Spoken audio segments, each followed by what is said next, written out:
My fellow indigenous Ugandans, I am making this video in particular on BCG talking about Plan B and the issue of Rwandese, Burundi, and Tutsis, and the issue of Rwandese, Burundi, and Tutsi refugee history of having deceived indigenous Ugandans to support the 1981 Bush War. How this deception has never ceased. It continues to this day.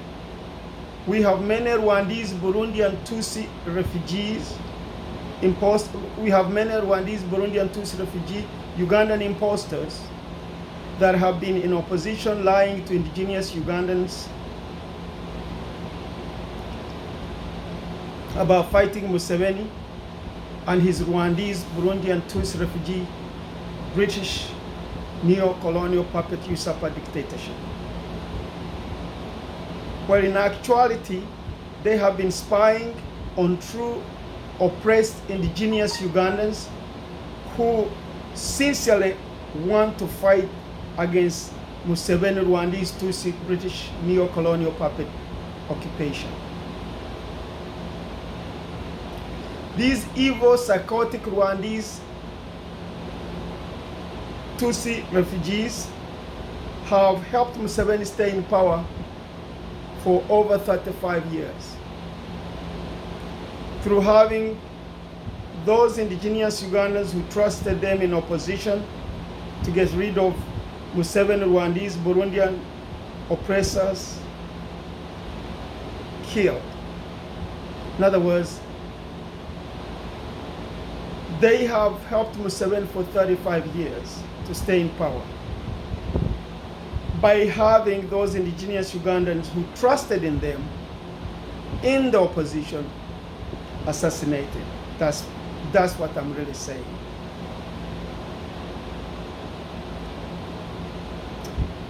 Henceforth, our question should be,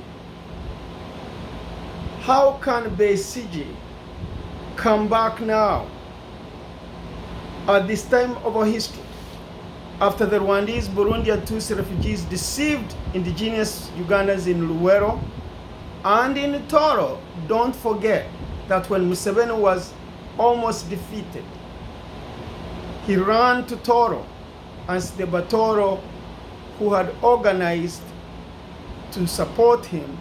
And in fact, when Museveni took over Kampala, many say there were about 50 to 60% of the people who took over Kampala were from Toro. That's part of history of Uganda that most of us don't know. But that's the real truth. Because I have relatives of mine, young boys, just like he did in Luwero. They are relatives of mine who went to fight for Museveni at the age of 10, 12, 14. Some of them left Museveni's army when they were just only 14. So we have to think about BCG's Plan B that he's telling Ugandans. What does he mean? Remember that BCG is one of those Rwandese Tutsi refugees who has been impostering as an indigenous Ugandan from Kigezi or Rukunjiri.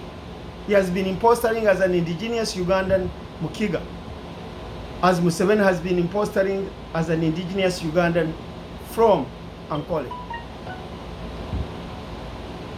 BCG was with Museveni in Luwero Triangle, with Paul Kagame, with Rwejema, with Kutesa, with all these people who are in Rwanda and in ruling in Uganda and ruling in Rwanda and Congo, killing Ugandans in Luwero Triangle, killing Ugandans in Acholi.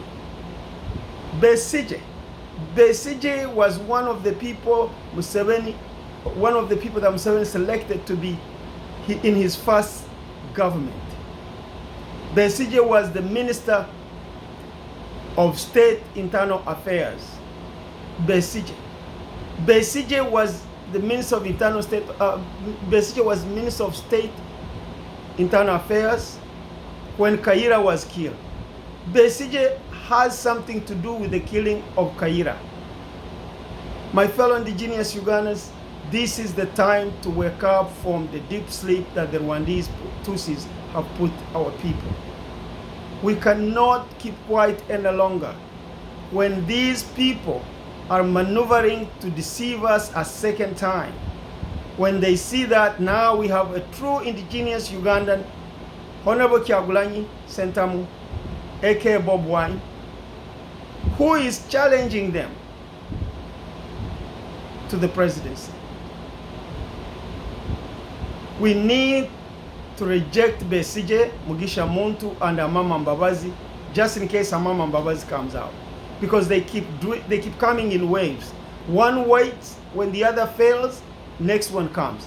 If Besigye fails, Muntu comes in. If Muntu fails, Mbabazi comes in. If Mbabazi fails, they'll bring in another person like Lukwago, a Burundian, apparently a Burundian refugee immigrant in Uganda, who is the current mayor of our capital city, Uganda. So practically, the Rwandese Burundian Tutsis have taken over the top positions in our government and the local positions in our communities of Uganda. This cannot be tolerated any longer, especially when these people are ungrateful and unremorseful. Considering what our parents did for them, they came to Uganda without anything.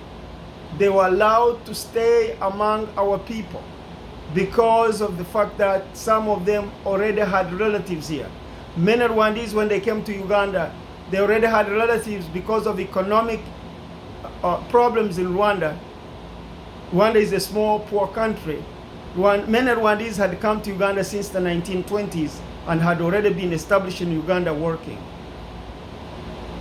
And so when Rwandese ran away from Rwanda during the 1959 civil war, which was caused by the Tutsis because they wanted to still stay in power, even though they are minority in Rwanda, just because the Belgians had told them that their straight noses make them white, make them superior, and then they're supposed to be the rulers of black fellow Africans. This has to be exposed to the entire world. What is going on in the Great Lakes region is unacceptable. We cannot allow British and Israeli and former American outsourced genocide, former American outsourced black on black genocide to the Rwandese Burundian Tutsis, which continues to this day. The Rwandese Burundian Tutsis continue to commit genocide on the people of Uganda. We saw recently in Kasese. They continue to kill people even now as during the elections.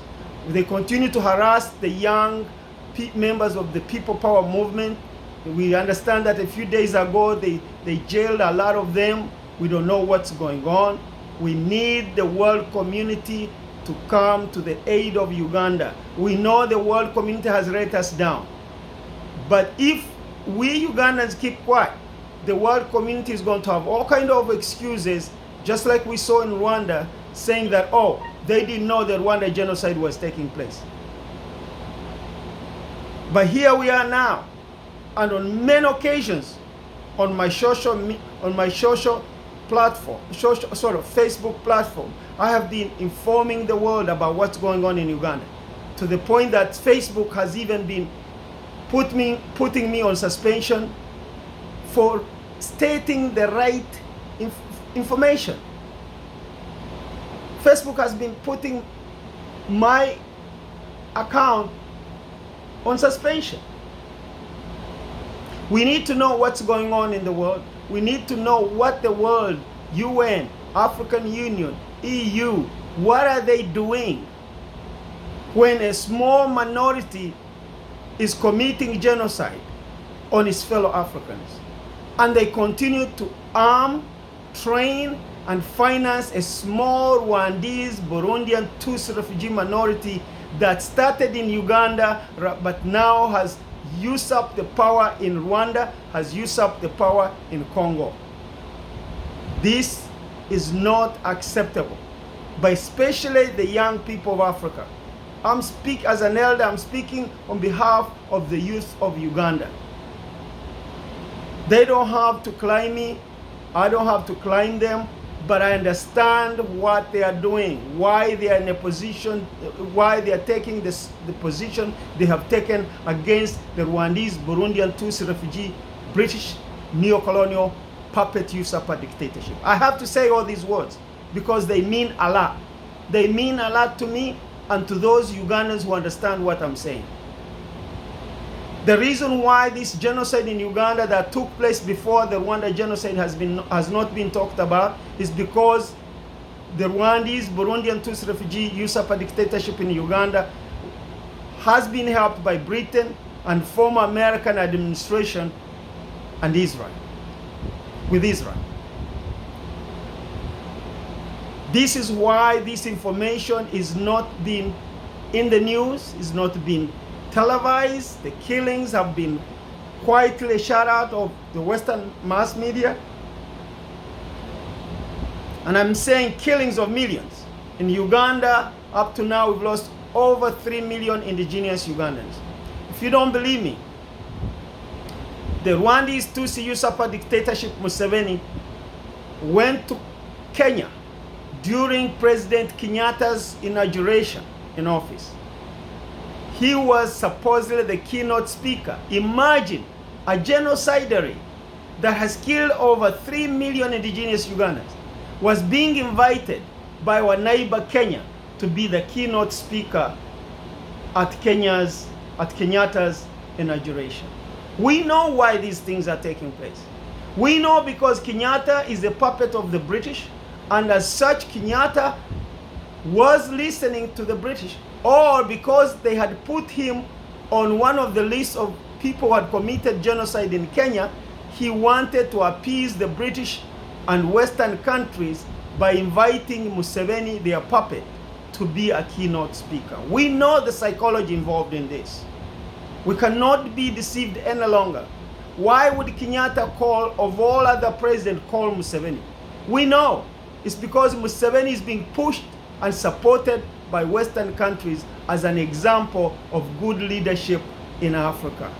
Kagame is being pushed as an example of good leadership in Africa. This is a disgrace. Why is it that we can see the West put sanctions on Mugabe for having expelled the British from Zimbabwean land, which they had stolen and killed Africans to take possession of that land?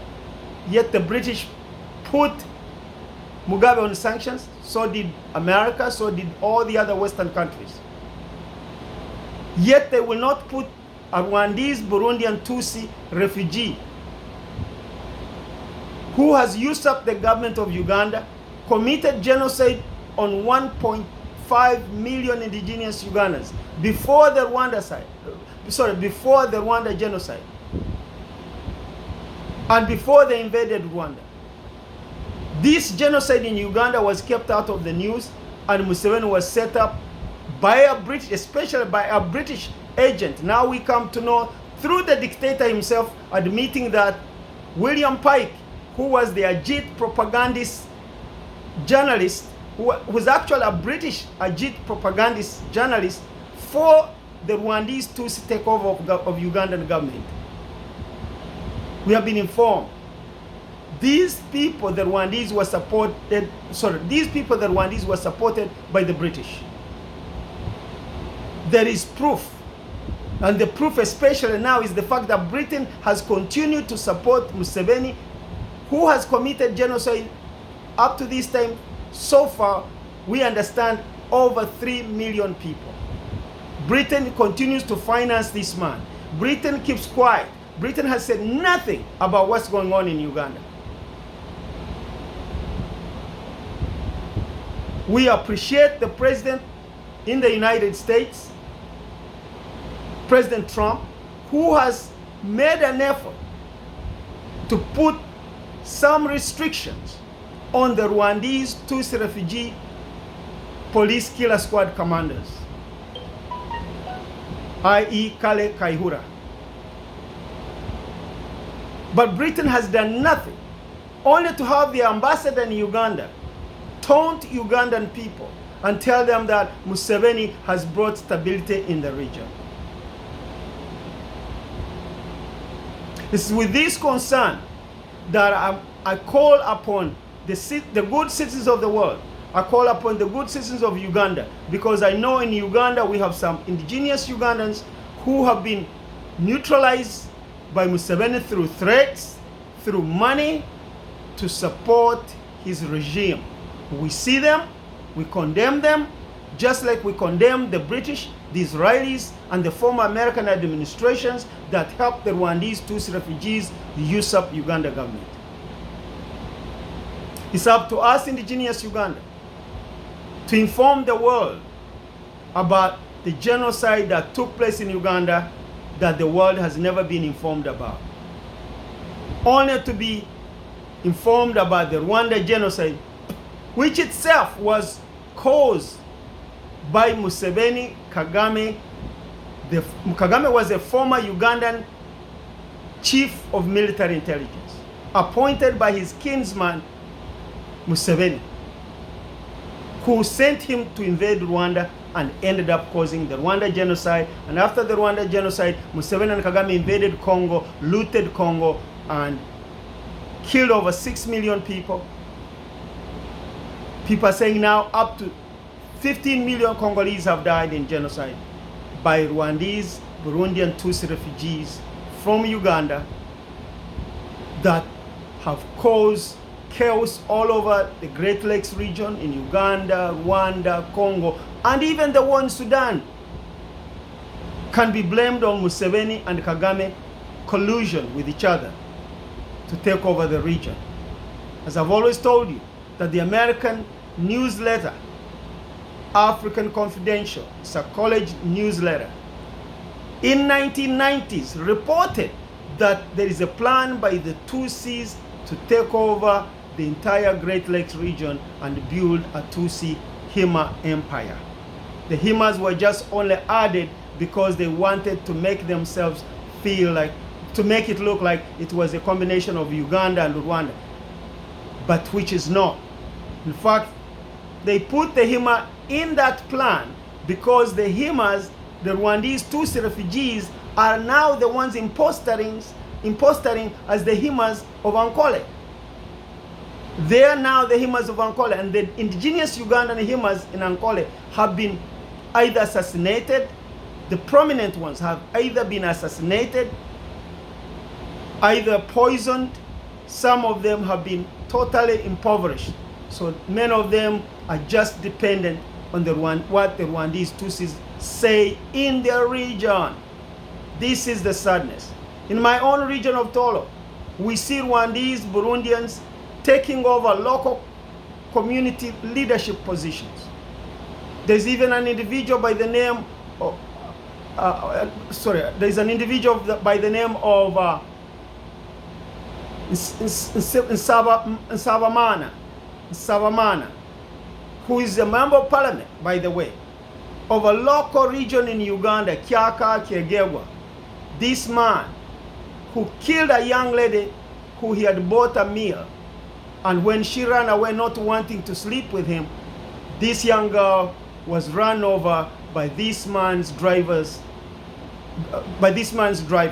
He ordered his driver to chase down the girl, and the driver ran down the girl and killed her. So these are the kind of people we're dealing with. We are dealing with very, very evil, psychotic Rwandese, Burundian Tutsi refugee usurpers of Uganda government. We need the help of the world. We know the world has not known the whole story. And they haven't known the whole story because the Rwandese Tutsi refugees who usurped Uganda government and killed 1.5 million indigenous Ugandans also are the same people who took over the Ugandan opposition politics. So for the last 35 years, it's the same Rwandese Tutsi refugees who committed genocide in Luwero of over 1.5 million that have also taken over the Ugandan opposition. the Ugandan opposition politics, and that is Besigye, Colonel Dr. Besigye, a doctor by the way, General Muntu, and Amama Mbabazi, who is a Burundian refugee immigrant in Uganda. So is Erias Lukwago, who is the mayor of our capital city. This is very serious, ladies and gentlemen, because these people occupy the national security positions of our government. Henceforth, they have covered up all the evil that they've committed against indigenous Ugandans to have usurped the government of our country. It's with this understanding that I ask the world to help us bring to justice those who committed genocide in Luwero and those who have been colluding with the Rwandese Burundian Tutsi refugee usurper dictatorship, which has committed genocide of over 3 million indigenous Ugandans. Among those people is the so-called Colonel Dr. Besigye. He was in Luwero with Museveni and Kagame, committing genocide on Ugandans to make sure that their Tutsi refugee clique would usurp Ugandan government. And it's this same man now that is that has helped Museveni stay in power by pretending to be an opposition, by pretending to be the opposition leader. Whenever Museveni won, he just gave in and said, okay, we just go ahead and work with him. All kind of excuses, all kind of mind games Besigye has been playing on the indigenous Ugandans. And he has caused tons of deaths of Ugandans who sincerely meant to get rid of the Rwandese Burundian Tutsi refugee usurper dictatorship. Unbeknown to many of these indigenous Ugandans, Besigye has been working with his former commander in the Luwero genocide, pretending to be an opposition leader. And he's still continuing to play those tricks. Now that we have an indigenous Ugandan who is sincere in his opposition of the regime, Besigye is coming out now and telling us that he's moving away from the election. He's not going to run for election. He knows he can't run for elections. Most people have told him not to run for elections. But what he's trying to do now is start another trick by saying that he knows that most likely when the elections are stolen, Ugandans are not going to take it. So Besigye wants to preempt indigenous Ugandans who would want to take another plan B to get rid of the Rwandese Tutsi refugee usurper dictatorship. Besigye wants to preempt that on behalf of the Rwandese Tutsi refugee usurper dictatorship and say that he's going to have plan B. And his plan B is about going back to war, going back to the bush. Which we've already been informed by Museveni himself that he will not allow indigenous Ugandans to take over the government of Uganda again. He said, in his own words, that if indigenous Ugandans continue to challenge his dictatorship, he's going to go back to war. He's going to go back to the bush. Most indigenous Ugandans did not understand it. Most of them didn't quite figure out what he meant. But what he really meant is exactly what Besigye is doing, because Besigye is his lieutenant. Besigye has been working with Museveni from the time they were killing indigenous Ugandans in the bush to take over the government of Uganda. We should not allow Besigye to play with indigenous Ugandan lives with his so-called Plan B. If Plan B is going to be there, it's not going to be Besigye, a genocider who should be tried for crimes against humanity for the killings in Luwero with Museveni, Paul Kagame, Rwejema, and all the others. Late Rwejema and Babazi Byanyima. This woman who has always pretended to be an indigenous Uganda Munyankole, where actually he is a Rwandese herself. She is a Rwandese, because when Rwandese came to Uganda, the Ugandan government said those Rwandese who have relatives in Uganda can go and stay with their relatives. Indeed, Museveni and his family, when they came in, they went and stayed with Byanyuma's family. But Byanyuma's family pretends that they were being good Samaritans and helping these Rwandese from Rwanda. We know, we are not stupid, that Byanyuma herself is a Rwandese who came in Uganda. Most likely her family came in Uganda in the 1920s as economic refugees and stayed there and managed to find success. So when Museveni came in Uganda, they adopted his family, helped him, and in fact helped Museveni go to school. And Museveni, here he is, the Rwandese Tutsi, killing 1.5 million indigenous Ugandans in Luwero with Byanyima at his back. Byanyima was with Museveni. She was the secretary of the group, or some kind of opposition with Mbabazi that was in the bush killing Ugandans, Byanyima. And this woman has refused to condemn Museveni. In fact, I was shocked when she came out openly and said now the new East African community that's being arranged to be one country or to be one group of countries, President Museveni should be the first leader of that organization. This woman is an abomination. Because this woman not only does she stop supporting Museveni, she bailed out a Burundian Tutsi refugee who had killed an indigenous Ugandan from the north, a young indigenous Ugandan from the north. She bailed him out. And this young man who killed that northern indigenous Ugandan, most likely from Acholi, has never been held accountable for what he did. Because Byanyima and Besigye are behind this man who killed a young man, shot him to death in a traffic accident.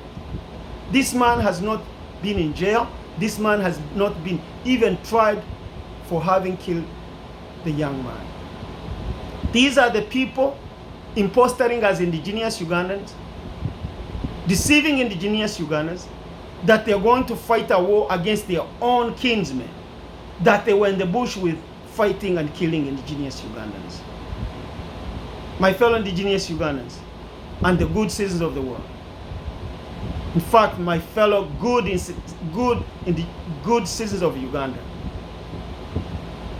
and good citizens of the world, I appeal to you to bring this information to the mass media, to governments in Europe, to governments in Africa, to governments in America, in the Americas, about the terrible injustice that has taken place in Africa and still being covered up by Western media and Western governments.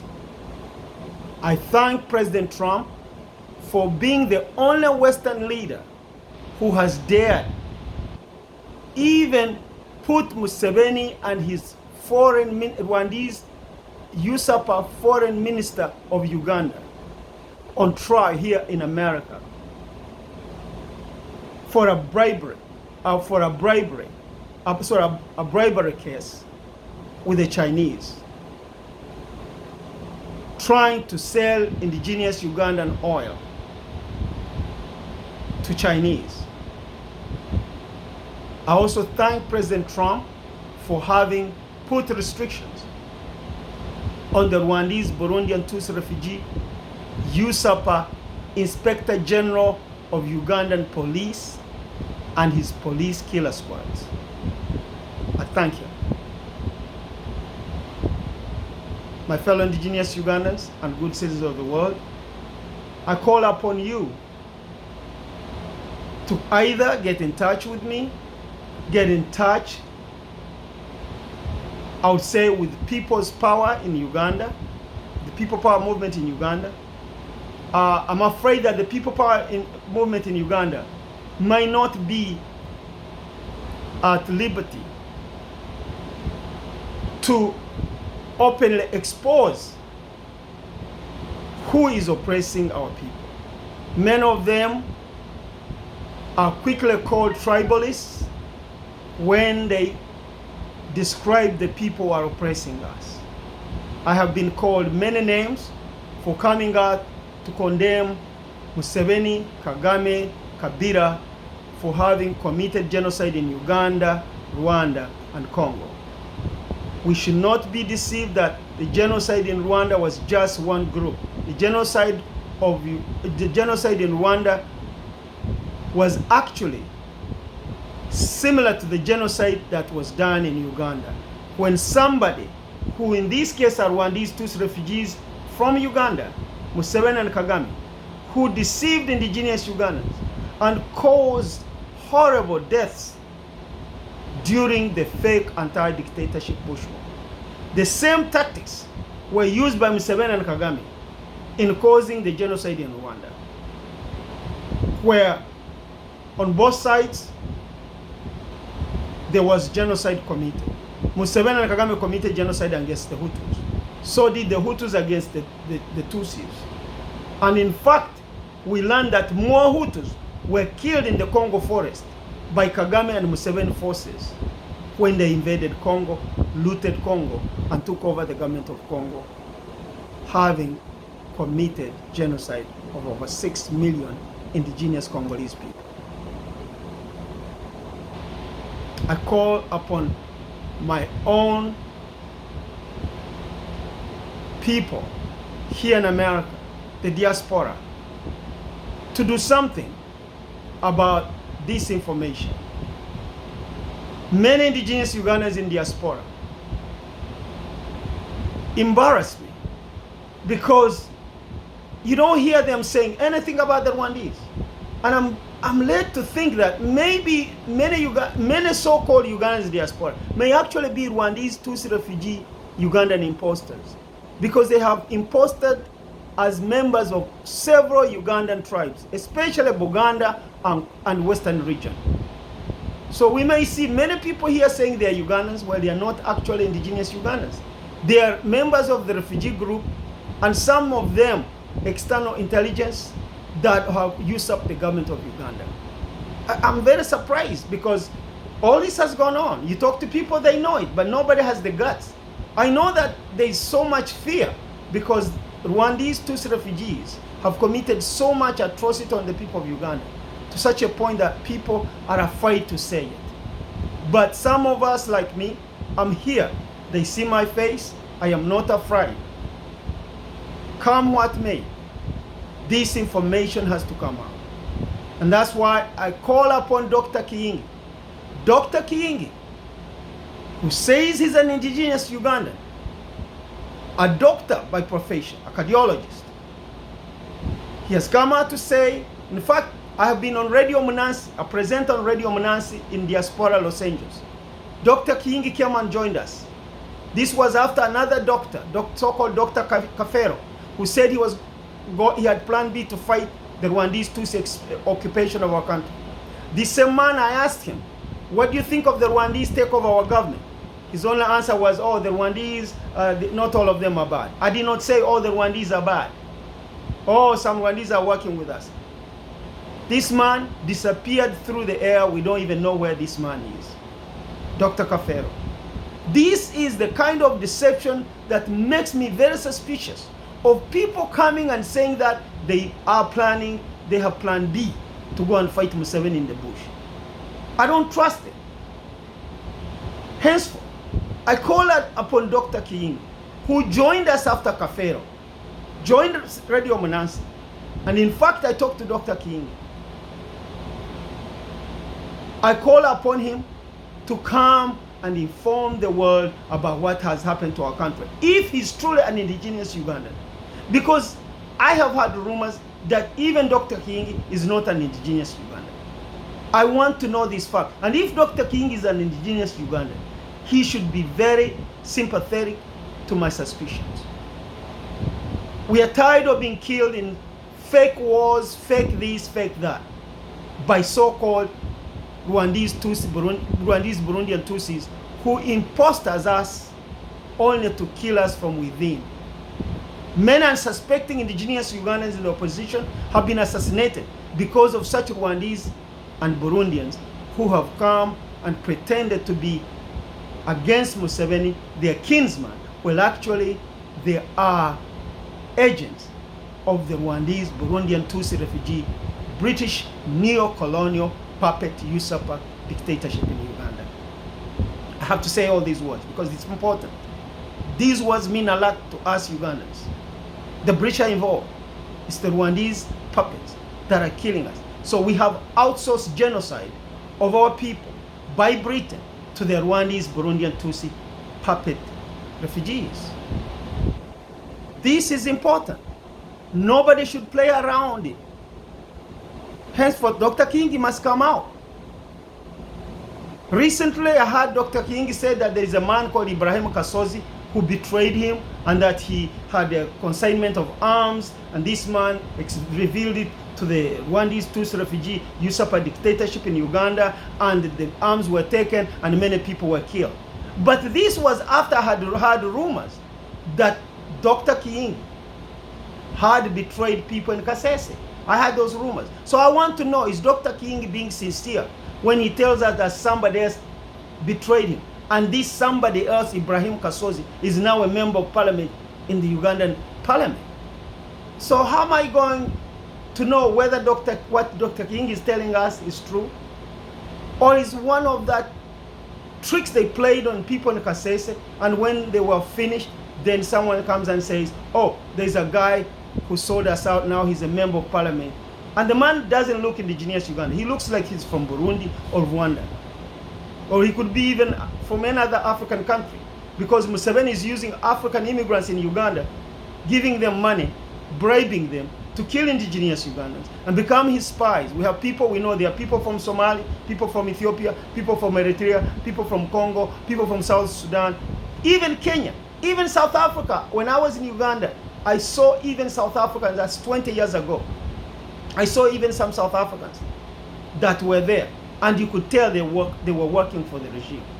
He's deceiving these immigrants from other parts of Africa that he's Pan-Africanist, that he's trying to build a Pan-African state, which is a lie. He's trying to build a Rwandese, Burundian, Tutsi refugee dictatorship, so-called empire, in Uganda, Rwanda, Congo, and maybe even other countries of Africa. Because you see him interfering in South Sudan, we see him interfering in Kenya during the Kenya elections, the last Kenya election. We don't know. We even have had some Tanzanians on a video complain about how there was already a vice president, a Rwandese vice president in 2005 who was dismissed because of corruption in the Tanzanian government. So we don't know what these Rwandese and their supporters, the British and the Israelis, we don't know what they're planning for the region.